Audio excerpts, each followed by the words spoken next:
مسجد کی چیزیں لوگ اٹھا اٹھا کے لے جا رہے ہوتے ہیں. بعض مسجدوں میں ہم نے دیکھا ہے مسجد کمیٹی کے مزے ہوتے ہیں, کوئی چیز مسجد کی خراب ہوئی, کمیٹی کے نائب صدر ان کے گھر میں استعمال ہو رہی ہے. اچھا, اور سنو ڈرامے کیا ہوتے ہیں. میں جب یہاں آیا تو میں نے کہا, ہمارے صدر تھے طارق بابا, بڑے نیک آدمی, اللہ ان کی عمر میں برکت دے, کافی بیمار ہیں, اللہ ان کو صحت دے. میں نے کہا طارق بھائی آپ یہاں وہ بنا لیں نا دکانیں, تو کرائے پہ دے دیں گے ہم, مسجد کی ایک انکم ہوگی. انہوں نے کہا نہیں نہیں نہیں نہیں, یہ حرکت نہیں کرنی. میں نے کہا کیوں بھائی؟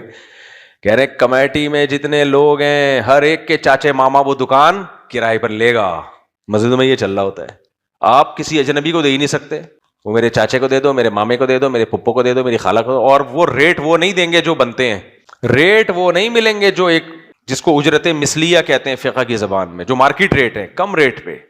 تو کہا کہ اگر ہم نہیں دیں تو لڑائی, اس کو کیوں نہیں دے رہے, اس کو کیوں دے دیا, اس کو اتنی بڑی جنگ شروع ہو جائے گی, بہتر ہے کہ یہ کام ہی نہ کرو. تو مجھے یہ بات معقول لگی.